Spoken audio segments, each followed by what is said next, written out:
Hi friends, welcome to my channel. మిల్లులో పని మానేసి నేను గవర్నమెంట్ జాబ్ చేస్తాను అని నర్మదకి మాట ఇచ్చిన సాగర్ నిజంగానే సాగర్ నర్మదకి మాట ఇచ్చాడా? మరి ఇప్పుడు రామరాజుకి ఎటువంటి సమాధానం చెప్పబోతున్నాడో, అసలు ఏం జరగబోతుంది అనేది ఈ వీడియోలో తెలుసుకుందాం. నర్మద సాగర్ ఇద్దరు కూడా నర్మద వాళ్ళ నాన్న పుట్టినరోజు సందర్భంగా వాళ్ళ పుట్టింటికైతే వెళ్తారు. నర్మద లోపలికి వెళ్ళడానికి భయపడుతూ ఉంటే సాగర్ నర్మదకి ధైర్యం చెప్పి లోపలికైతే పంపిస్తాడు. అప్పుడే ఇక నర్మద లోపలికి వెళ్ళి నాన్న అంటూ పిలుస్తుంది. ఇంతలో నర్మద తల్లి పరిగెత్తుకుంటూ వస్తూ ఉంటే వాళ్ళ నాన్న ఆగు సుజాత అని అంటూ సీరియస్గా కోప్పడుతూ ఉంటాడు నర్మద మీద. అయినా నా కూతురు లేచిపోయిందని అందరూ నన్ను అవమానిస్తూ ఉంటే నా కూతురు లేచిపోలేదు, నా కూతురు చచ్చిపోయింది అని నేను అందరికీ చెప్పుకుంటున్నాను. నా కూతురు చచ్చిపోయిందని ఎప్పుడో నా కూతురికి నీళ్ళు వదిలేశాను అని అనేసరికి అప్పుడే నర్మద సాగర్ ఇద్దరు కూడా షాక్ అయిపోతూ ఉంటారు. ఏంటండి ఆ మాటలు అంటూ నర్మద తల్లి అయితే బాధపడుతూ ఉంటుంది. అవును సుజాత, మన పరువు తీసి మనల్ని కాదని గడప దాటి వెళ్ళిపోయినా మన కూతురికి నేనెప్పుడో నీళ్ళు వదిలేశాను, తను బ్రతుకున్న నా దృష్టిలో చచ్చినట్టే లెక్క అని అంటూ ఉంటాడు. అప్పుడే ఇక నర్మద అయితే నాన్న అంత మాట అనుకున్నాన్న, నేను నాకు సరైన వ్యక్తినే ప్రేమించానని నేను వెళ్ళిపోయాను, మిమ్మల్ని నేను పరువు తీయాలని లోకు చెయ్యాలని నేను అనుకోలేదు అని అంటూ ఉంటుంది. నర్మద అయితే ఈరోజు మీ పుట్టినరోజని ఎప్పుడు కూడా మీ పుట్టినరోజుకి విషయం చెప్పకుండా నేను ఉండలేదు, అందుకని మీకోసం నేను ఈ వాచ్ తీసుకొని వచ్చాను. మీకు గుర్తుందా నాన్న, మీ 50వ పుట్టినరోజుకి నాకు జాబ్ వచ్చేస్తుంది, ఆ పుట్టినరోజుని మీకు మరుపురాని జ్ఞాపకంగా ఉండేలా చేస్తానని చెప్పాను. కానీ నాకు ఇప్పుడు ఆ అదృష్టం లేదు, కనీసం ఈ వాచ్ అయినా తీసుకోనన్నా అని అంటూ నర్మద అయితే అంటూ ఉంటుంది. ఏవండి, ఎంత కాదనుకున్నా పిల్లలు చేసినవి తప్పులే, కానీ పెద్దవాళ్ళుగా తప్పుల్ని మన్నిద్దాము. తనకి ఇష్టమైన వాడినే కదా పెళ్లి చేసుకుంది నర్మద, అలాంటప్పుడు ఎందుకండి నర్మదని ఇబ్బంది పెట్టడం? వాళ్ళని క్షమించండి, నర్మదని వాళ్ళు బాగా చూసుకుంటున్నారు, తను ఎంతో సంతోషంగా ఉంది, ఇక ఎన్ని రోజులని ఇలా పంతంతో ఉంటాము అని అంటూ ఉంటుంది నర్మద తల్లి సుజాత అయితే. అప్పుడే ఇక నర్మద తండ్రి అయితే అంటూ ఉంటాడు, ఏంటి సుజాత, కూతురంటే నీకేనా ప్రాణం? నాకు కూడా ఉంది, నా కూతురంటే నాకు ప్రాణం. నా కూతురు జీవితాన్ని నేను ఎంతో ఊహించుకున్నాను, తనకి గవర్నమెంట్ జాబు రావాలి, తను చదివిన చదువుకి తన స్థాయికి తగ్గట్టే తనకి ఏదైనా మంచి సంబంధం చూసి పెళ్లి చెయ్యాలని ఈ తండ్రి మనసు తహతహలాడిపోయింది. కానీ చివరికి ఏం చేసింది? తను ఒక రైస్ మిల్లులో పని చేసేవాడిని పెళ్లి చేసుకొని తన స్థాయికి లేని వాడిని పెళ్లి చేసుకొని వచ్చింది అని అంటూ ఉంటాడు. అప్పుడే ఇక సుజాత అయితే అది కాదండి, నేను చెప్పేది వినండి అని అంటూ ఉంటే, చూడు సుజాత, తను నా పరువు తీసింది, బయటికి వెళ్ళినప్పుడల్లా నీ కూతురు లేచిపోయిందంట కదా అని అనే మాటలు నా గుండెల్ని గుణపాల్లా పొడుస్తూనే ఉన్నాయి. అలాంటి మాటలు నేను తట్టుకోలేకపోయాను. కానీ ఈరోజు వచ్చి వాచ్ తీసుకువచ్చి పుట్టినరోజు శుభాకాంక్షలు చెప్తే సరిపోతుందనుకుంటుందా అని అంటూ సీరియస్గా మాట్లాడుతూ ఉంటాడు కోపంగా. అప్పుడే ఇక నర్మద అయితే అది కాదు నాన్న, నేను చేసింది తప్పే, నేను ఒప్పుకుంటాను, కానీ సాగర్ ఎంతో మంచివాడు, తను నీ పెళ్లి చేసుకోవడం కరెక్ట్ అని మీరే గుర్తిస్తారు అని అంటూ ఉంటుంది నర్మద అయితే. నువ్వు ఒక్క క్షణం కూడా నా కళ్ళ ముందు ఉండడానికి వీల్లేదు, ఇంకెప్పుడూ కూడా నా ఇంటికి రావద్దు, నువ్వు వెళ్ళిపో ఇక్కడి నుంచి అని నర్మద చెయ్యి పట్టుకొని బయటికైతే తీసుకొస్తూ ఉంటాడు. అప్పుడే ఇక అలా బయటికి తీసుకొచ్చేసరికి చాలా బాధపడుతూ ఉంటుంది నర్మద అయితే. పోయి ఇక్కడి నుంచి, తీయాల్సిన పరువంతా కూడా తీసేసి ఇప్పుడు వచ్చి పుట్టినరోజు విషయం చెప్పి పుట్టినరోజుకి వాచ్ గిఫ్ట్ తీసుకోనాన్నా అని ఈ వాచ్ ఇస్తావా అంటూ ఇక ఆ వాచ్ని నేలకేసి కొడతాడు. సరిగ్గా సాగర్ కాళ్ళ దగ్గరికి వెళ్ళి ఆ వాచ్ 2 ముక్కలైపోతుంది. అప్పుడే నర్మద అది చూసి చాలా బాధపడుతూ ఉంటుంది. నిన్ను, నీ జీవితాన్ని ఎంతగానో ఊహించుకున్నాను. కానీ ఈ రైస్ మిల్లులో పనిచేసేవాణ్ణి పెళ్లి చేసుకొని నువ్వు దిగజారిపోయావు. రేపు నీ అల్లుడు ఏం చేస్తున్నాడంటే ఈ రైస్ మిల్లులో పని చేస్తున్నాడు అని చెప్పుకోమంటావా నన్ను అని అంటూ ఉంటాడు. నర్మద తండ్రి తన కూతుర్ని, అల్లుడిని ఎంతో బాగా చూసుకోవాలని అనుకుంటూ ఉంటాడు. ఏ తండ్రి అయినా కూతురు స్థానం కన్నా అల్లుడు స్థానం ఇంకా ఎక్కువగా ఉండాలని ఏ తండ్రి అయినా ఆలోచిస్తాడో. కానీ నువ్వు గవర్నమెంట్ జాబ్ ఉన్న నువ్వు ఈ మిల్లులో పనిచేసేవాడిని పెళ్లి చేసుకొని స్థాయిని తగ్గించేసుకున్నావో. ఇప్పుడు నీ ఫ్రెండ్స్ కానీ ఎవరైనా నిన్ను నీ భర్త ఏం చేస్తున్నాడని అడిగితే నువ్వేం చెప్తావు సమాధానం? మిల్లులో పనిచేస్తున్నాడని చెప్తావా? గవర్నమెంట్ జాబు ఉన్న నీకు ఇలా మిల్లులో పనిచేసేవాడు ఎక్కడ దొరికాడని నీ ఫ్రెండ్స్ నిన్ను అడగకుండా ఉంటారా అని అంటూ ఉంటాడు నర్మద తండ్రి. అప్పుడే ఇక నర్మద తండ్రి అన్న మాటలకి అప్పుడే నర్మద అయితే, అది కాదు నాన్న, తను చేసిన తప్పేముంది, తను నన్ను ప్రేమించాడు, అయినా ఆ రైస్ మిల్లు వాళ్ళదే కదా నాన్న అని అంటూ ఉంటుంది నర్మద. అది రామరాజు సొంతార్జితం, తను సొంతంగా కష్టపడి కొనుక్కున్న రైస్ మిల్లు అది. రామరాజు రైస్ మిల్ అని అంటారు కానీ సాగర్ రైస్ మిల్ అని అనరు కదమ్మా అని అంటూ ఉంటాడు. నర్మద తండ్రి, చూడు, నీ భర్తని నీ స్థాయికి ఎలా తీసుకొచ్చుకోవాలో ఆలోచించుకో. వెళ్ళిపో, ఇక్కడి నుంచి వెళ్ళిపోండి. ఇలాంటి వాణ్ణి అల్లుడని చెప్పుకోవడానికి నాకు సిగ్గుగా ఉంది అని చెప్పి అంటూ ఉంటాడు. అప్పుడే ఇక చాలా ఏడుస్తూ ఉంటుంది నర్మద. ఇక లోపలికి వెళ్ళేటప్పుడు తన తల్లిని కూడా, సుజాతని లాక్కొని లోపలికి వెళ్ళి వీళ్ళ మొఖాల మీదే తలుపు వేసేస్తాడు నర్మద తండ్రి. ఇక నర్మద అయితే చాలా బాధపడుతూ ఉంటుంది. తర్వాత ఇక ప్రేమ, ధీరజ్ ఇద్దరూ కూడా ఎగ్జామ్కి అయితే ప్రిపేర్ అవుతారు. ధీరజ్ ఆలస్యంగా వచ్చాడని, అయినా నువ్వేంటి ఇలాగా ఎగ్జామ్ రోజు కూడా లేటుగా రావడం ఏంటి అని ప్రేమ ధీరజ్ని నిలదీస్తూ ఉంటుంది. ఫుడ్ డెలివరీ ఉంది, అది ఇచ్చేసరికి లేట్ అయ్యింది అని ధీరజ్ అనడంతో, ఎగ్జామ్స్ రోజు కూడా ఫుడ్ డెలివరీ ఏంట్రా నువ్వు అని అంటూ ఉంటే, ఇప్పుడు ఫుడ్ డెలివరీ టైంకి చెయ్యకపోతే 5 స్టార్ ఉండదు, మరి నీకు నాకు డబ్బులు ఉండాలి కదా అని అంటూ ఉంటాడు ధీరజ్ అయితే. అప్పుడే ప్రేమ తన కోసం ధీరజ్ ఎంత కష్టపడుతున్నాడా అని అలా మౌనంగా ఉంటుంది. ఏంటి అలా మౌనంగా ఉండిపోయావో? ఇప్పటి వరకు కూడా ఇక్కడ ఆలస్యం అవుతుంది, నువ్వు రాలేదు అని ప్రశ్నల మీద ప్రశ్నలు వేస్తూ మళ్ళీ నువ్వు ఆలస్యం చేస్తున్నావు, పద వెళ్దాం అని అంటూ ఉంటాడు ధీరజ్. అలాగే ప్రేమ, ధీరజ్ ఇద్దరు కూడా ఎగ్జామ్ హాల్కి వెళ్ళబోతుంటే అప్పుడే ధీరజ్ అయితే స్లిప్పులను తన కాలర్లో అలా పెట్టుకుంటూ ఉంటాడు. అప్పుడు అది చూసి ప్రేమ, ఏంటి నువ్వు చేసే పని అని అంటూ ఉంటే, ఓంప్రదో రాయాలి కదా అని అంటూ ఉంటాడు ధీరజ్. అది కూడా రాయని వాడివి ఎగ్జామ్ ఎలా రాస్తావురా నువ్వు అని అంటూ ఉంటుంది ప్రేమ అయితే. అప్పుడే ధీరజ్ ఇలా అంటూ ఉంటాడు, చూడు, నేను ఎలా రాస్తే నీకెందుకే, నేను ఎలాగలాగా రాస్తాను కదా, ముందు పద లోపలికి వెళ్దాం అని అంటూ ఇద్దరూ కూడా వెళ్ళిపోతారు.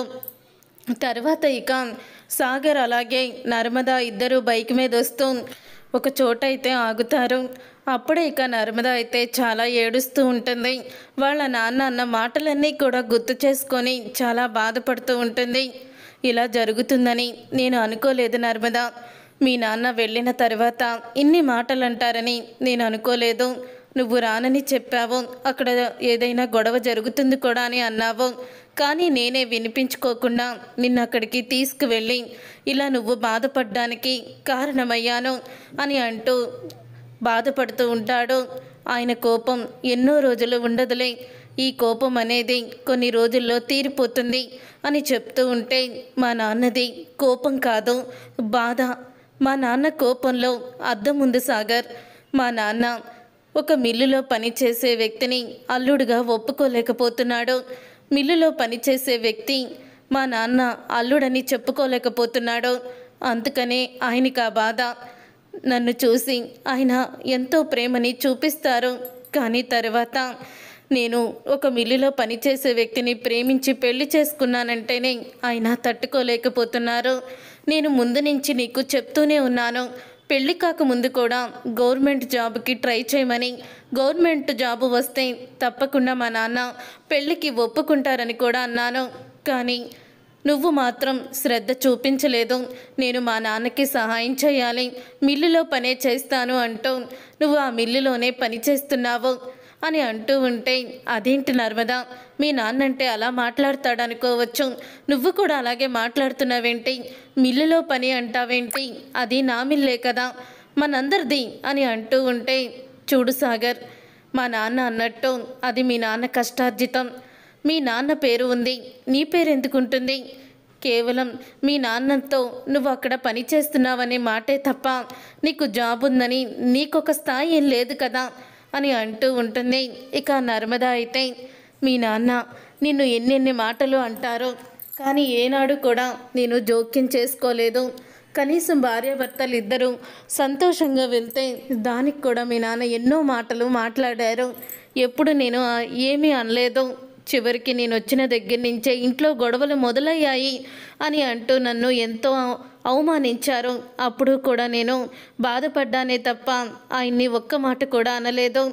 కానీ ఇప్పుడు నువ్వు ఒక స్థాయికి వెళ్ళకపోతే, నువ్వు గవర్నమెంట్ జాబ్ చూసుకోకపోతే మా నాన్న నేను ఎప్పటికీ కూడా కలవము, నాకు పుట్టిల్లు అనేది ఉండదు, నేను మర్చిపోవాల్సిందే అని నర్మద అయితే బాధపడుతూ ఉంటుంది. అప్పుడు ఇక సాగర్ అయితే నర్మద బాధ చూసి అంటూ ఉంటాడు, బాగా ఆలోచిస్తూ ఉంటాడు, నర్మద నువ్వు చెప్పినట్టే నేను ట్రై చేస్తాను, గవర్నమెంట్ జాబ్ చేస్తాను అని అంటూ ఉంటాడు. సాగర్ ఆ మాట విని నర్మద ఇక ఎంతో ఆనందపడుతూ ఉంటుంది. ఏం మాట్లాడుతున్నావు సాగర్, నువ్వు చెప్పేది నిజమేనా అని అడుగుతూ ఉంటుంది. అవును నర్మద, నేను గవర్నమెంట్ జాబ్ని సంపాదిస్తాను. మీ నాన్న ముందు నేను తలెత్తుకొని మీ కూతుర్ని నేను పెళ్లి చేసుకున్నాను, నేను కూడా గవర్నమెంట్ జాబ్ చేస్తున్నానని గర్వంగా చెప్పుకుంటాను. మీ నాన్న ముందు అందరూ కూడా నన్ను హేళన చేసిన వాళ్ళే నన్ను పొగిడేలా చేసుకుంటాను అని అంటూ ఉంటాడు. సాగర్ అయితే, నువ్వు నన్ను పెళ్లి చేసుకోవడం తప్పు కాదని మీ నాన్న అనుకునేలా చేస్తాను, అల్లుడు గారు అని మీ నాన్న నోటితోనే నన్ను పిలిపించుకుంటాను అని అంటూ ఉంటాడు సాగర్ అయితే. తర్వాత ఈ మాటలన్నీ విని నర్మద అయితే ఎంతో ఆనందపడుతూ ఉంటుంది. ఇక నర్మద అయితే ఆనందపడుతూ, చాలు సాగర్, నాకు ఈరోజు ఎంతో సంతోషంగా ఉంది. నువ్వు నాకు మాట ఇచ్చావు, మాట ఇచ్చిన ప్రకారమే నువ్వు మాత్రం ఎక్కడా కూడా తగ్గకూడదు, గవర్నమెంట్ జాబ్కి అప్లై చెయ్యి అని అంటూ ఉంటుంది నర్మద. అప్పుడే ఇక సాగర్ అయితే, తప్పకుండా చేస్తాను నర్మద అని అంటూ ఉంటాడు.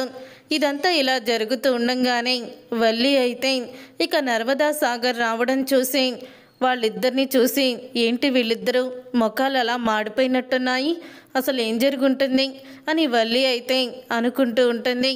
అప్పుడే ఇక వేదవతి అయితే, ఏంటి నర్మదా, ఈరోజు ఆఫీస్కి వెళ్ళలేదా అని అడుగుతూ ఉంటుంది వేదవతి.